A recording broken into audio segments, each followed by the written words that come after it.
الحمدللہ وحدہ لا شریک لہ والصلاۃ والسلام علی من لا نبی بعد۔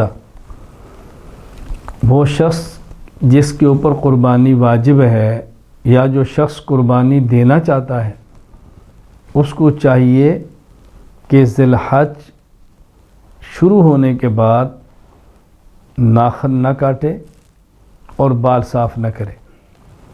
صحیح مسلم میں روایت موجود ہے، حضرت سلمہ رضی اللہ تعالیٰ عنہ فرماتی ہیں ان النبی صلی اللہ علیہ وسلم قال اذا رأیتم ہلال ذی الحج، جب تم میں سے کوئی شخص ذو الحج کا چاند دیکھ لے، واراد احدکم ان یضحی، اور کوئی شخص قربانی کرنا چاہے، فلیمسک عن شعرہ واظفارہ، تو اس کو چاہیے کہ اپنے بال بھی نہ تراشے، بال بھی نہ کاٹے اور اپنے ناخن بھی نہ کاٹے، اس کا خیال کرے۔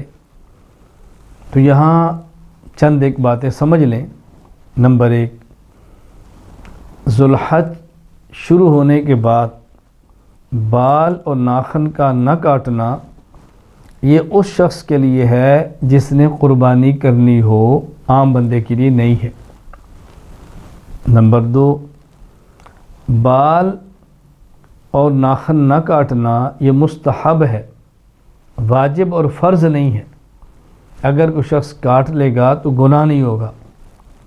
نمبر 3، اگر کسی شخص نے زیر ناف بال صاف کیے ہوئے یا ناخن کتروائے ہوئے 40 دن گزر گئے اور ذی الحج شروع ہو گیا تو اس کو بال بھی کاٹنے چاہیے، اور بال سے مراد زیر ناف بال یہ بھی کاٹنے چاہیے، بغل کے بال اکھاڑنے چاہیے اس کو، اور اسی طرح اس کو ناخن بھی کاٹنے چاہیے۔ لیکن اگر کوئی ایسا شخص ہے جس کے 40 دن نہیں گزرے، کم وقت ہے، تو یہ مسئلہ اس کے لیے ہے۔ اس کو یہ بات اچھی طرح ذہن نشین فرما لیں۔ 40 دن گزر گئے، زیر ناف بال صاف نہیں کیے، 40 دن گزر گئے اور بغل کے بال نہیں اکھاڑے، 40 دن گزر گئے اور اس نے ناخن نہیں کاٹے، ذی الحج شروع ہو گیا۔ اب اگر یہ بال زیر ناف یا ناخن والے یا بغل والے صاف نہیں کرتا یا ناخن نہیں کاٹتا تو گناہ ہوگا۔ اب اس کو کاٹ دینے چاہیے، صاف کرنے چاہیے۔ اس مسئلے کو اچھی طرح سمجھ لیں۔